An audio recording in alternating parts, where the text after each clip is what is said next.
5월. 5월은 가정의 달이라는 별명에 걸맞게 휴일이 아주 많습니다. 그만큼 더 많은 시간을 가족과 함께 보내라는 의미겠죠. 이렇게 주말을 제외하고 종종 휴일이 끼게 되면 직장인과 학생에게는 달콤한 휴식의 기회가 됩니다. 이러한 휴일들은 대부분 국경일인데요. 국경일이라 함은 국가적으로 경사스러운 날이라는 뜻이죠. 국경일은 법률에 의해서 정해지는데요. 바로 국경일에 관한 법률에 따라서 지정됩니다. 여기에 따라 지정된 국경일은 3.1절, 제헌절, 광복절, 개천절, 한글날입니다. 그러면 이런 국경일들은 대체 왜 그날로 정해진 걸까요?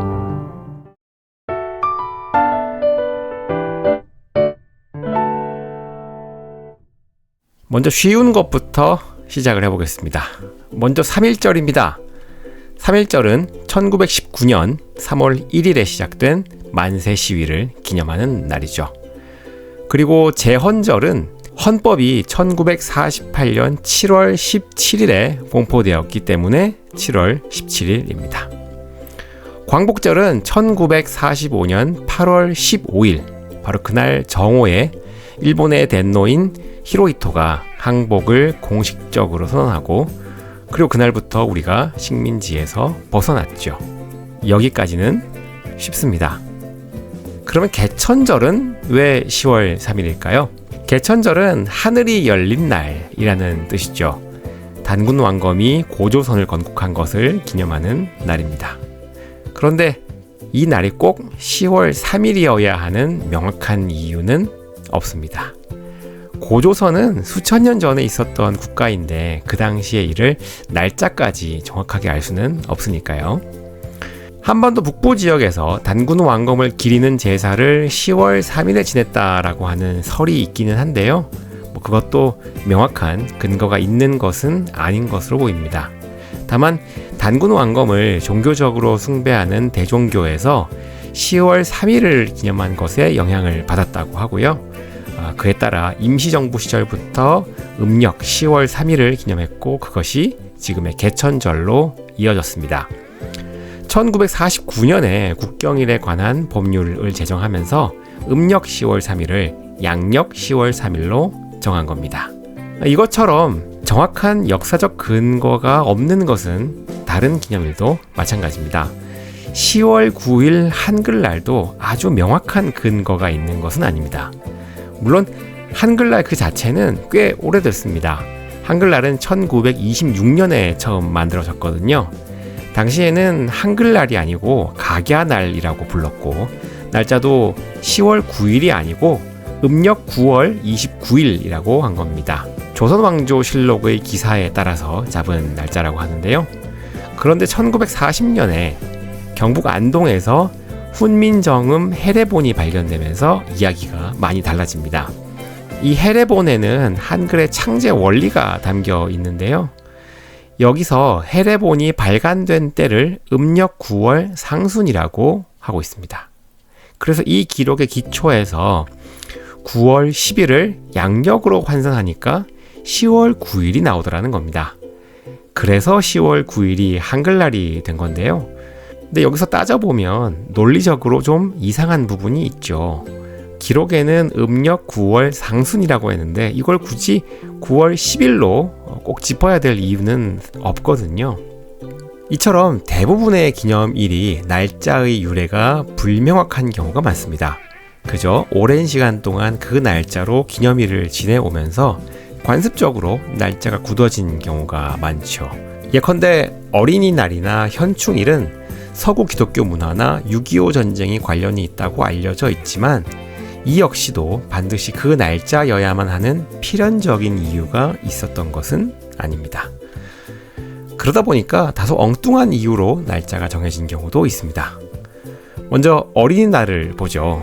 우리도 잘 아는 것처럼 어린이날은 소파 방정환 선생이 만드신 거죠.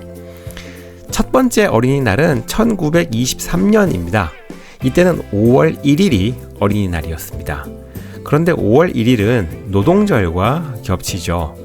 그래서 더 많은 참여를 유도하기 위해서 1927년부터는 5월 첫째 일요일을 어린이날로 잡았습니다. 그래서 해방 후의 첫 번째 어린이날은 1946년 5월 5일이 되었는데요.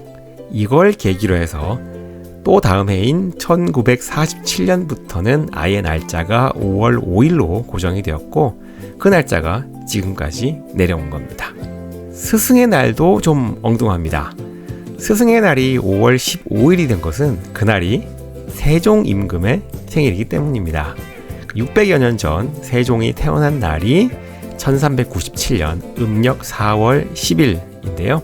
이 날짜를 지금 사용하는 그레고리력 양력으로 변환하면 1397년 5월 15일이 된다고 합니다. 애매하기로는 식목일도 만만치 않습니다. 식목일은 1949년 대통령령인 관공서의 공휴일에 관한 건에 의해서 공휴일로 지정이 됐는데요. 그 당시에는 나무를 주로 땔감으로 쓰던 시절이라서 온 산이 민둥산이었기 때문에 나무 심기를 장려하고 산림을 관리할 필요도 있었죠. 하지만 식목일을 4월 5일로 정해야 되는 꼭 그러한 이유가 있는 것은 아닙니다. 천도교와 관련이 있다는 이야기도 있고요. 혹은 신라가 삼국을 통일한 날을 양력으로 환산하면 4월 5일이 된다는 설도 있습니다. 어느 쪽도 나무 심기와 직접 관련이 있지는 않죠. 24절기 중 하나인 청명과 관련이 있다는 이야기도 있는데요. 청명이 한 해 농사를 준비하는 시기이기 때문이라는 거죠. 이 청명이 4월 5일 즈음인 경우가 많다고 합니다. 하지만 또 한편으로 4월 초면 아직은 날씨가 건조한 시기이기 때문에 나무 심기에 썩 좋은 시기는 아니라는 지적도 있습니다.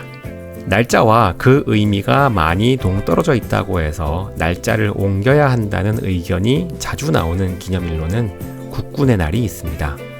국군의 날은 10월 1일이죠. 이날은 한국전쟁 당시에 국군이 38선을 처음으로 돌파해서 북진을 개시한 날입니다. 인천 상륙작전으로 전세를 역전시킨 후 38선을 넘어 북진을 개시한 날이죠. 물론 그날이 아무런 의미가 없는 날은 절대 아닙니다. 한국전쟁의 전세가 뒤바뀐 중요한 변곡점이 되는 날인 것은 분명한 사실이죠. 그래서 그 의미도 결코 작지 않고요. 하지만 한편으로 같은 민족끼리 싸운 날을 한 나라를 대표하는 군대의 정체성을 상징하는 날로 하는 것이 과연 적절하냐라는 의견이 자주 제기되곤 하지요. 그래서 1946년에 창설되어서 국군의 모체가 되었던 조선국방경비대가 창설된 1월 15일이라든지 그보다 앞선 대한민국 임시정부의 군사조직인 한국광복군이 창설된 9월 17일로 국군의 날을 바꾸자는 의견이 계속 나오고 있습니다. 실제로 여러 차례 국군의 날을 변경하는 안이 국회에 상정된 적도 있죠. 그래서 과거 문재인 대통령 시절 지금의 국군의 역사가 광복군의 역사와 연결될 수 있는지 여부를 검토하라고 대통령이 직접 주문한 바도 있고요. 그래서 국군의 날을 변경하는 문제는 앞으로도 종종 뉴스에 등장할 가능성이 높습니다. 우리들도 이 점을 기억해 두면 나중에 뉴스를 볼 때 도움이 될 수 있겠죠. 일생에 단 한 번을 위한 방송, 역사책 읽는 집. 오늘은 직장인과 학생에게 소중한 휴일을 제공해주고 있는 국경일에 대해서 알아봤습니다.